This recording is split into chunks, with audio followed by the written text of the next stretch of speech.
Iran-Israel missile showdown. How Iron Dome faced 300-plus missiles in one night.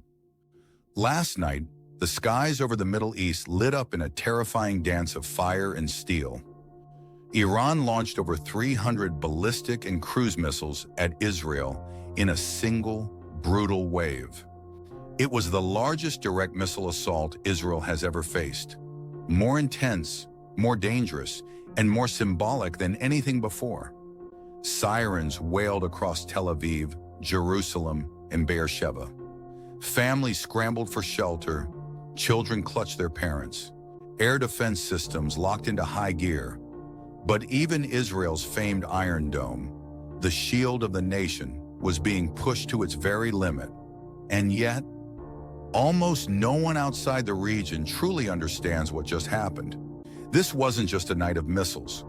This was a calculated demonstration of power, a direct challenge to one of the world's most advanced military defense systems, and the beginning of a conflict that could reshape the Middle East forever.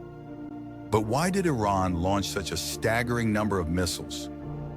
What was Israel's true response? And did the Iron Dome, long believed to be invincible, finally crack under pressure? To understand, we need to go back just 48 hours before the attack.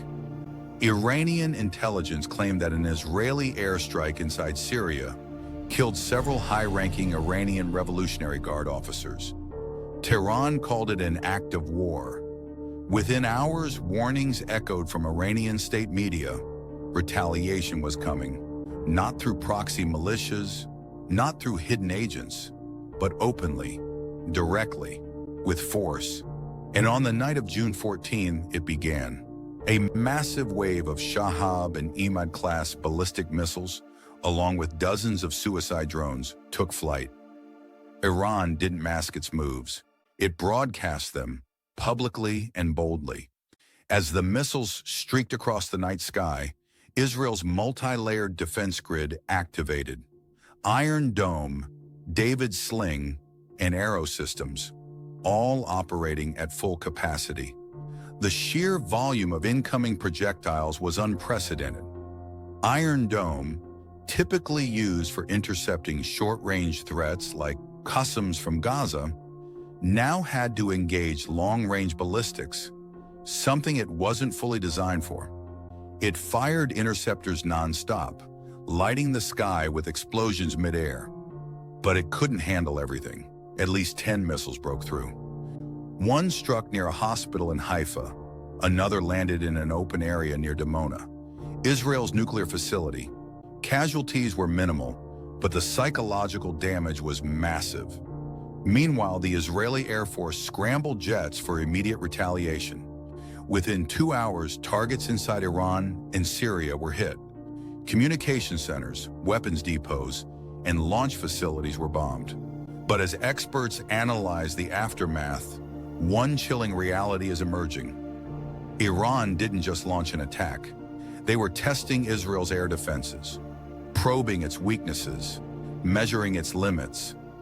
Why does this matter? Because Iran's missile arsenal is enormous. It's estimated that they have over 10,000 ballistic projectiles of varying ranges. If last night's barrage was just a sample, what comes next could be catastrophic.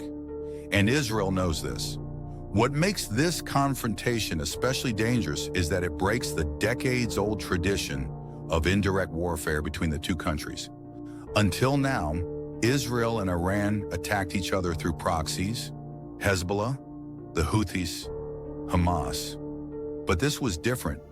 This was Tehran's fingerprints, bold and clear. The world watched in silence. The U.S. offered support, but no intervention. European leaders called for de-escalation, but none condemned Iran outright. For Israelis, the Iron Dome has always been a source of national pride, its success rate above 90%. But in just one night, that confidence wavered, and the public is asking, what happens if Iran fires not 300, but 3,000? And then comes the most terrifying question of all. What happens if nuclear sites are targeted? In this high-stakes chess game, every move matters. Every strike, Every counterstrike could pull in new players: Lebanon, Syria, Saudi Arabia, the United States, even Russia. The battle that began last night may not end today, and the world may be one step closer to a regional war that could change global geopolitics forever. What we witnessed was not just another missile exchange. It was a warning, a message written in fire, a test of systems, nerves, and diplomacy. And behind the headlines, behind the glowing screens, there are real people, families huddling in shelters, soldiers preparing for what comes next, and leaders calculating risk with every second. This is no longer a proxy war. This is direct. This is now. And it may be only the beginning. What do you think about this story? Comment below and tell us what topic we should cover next.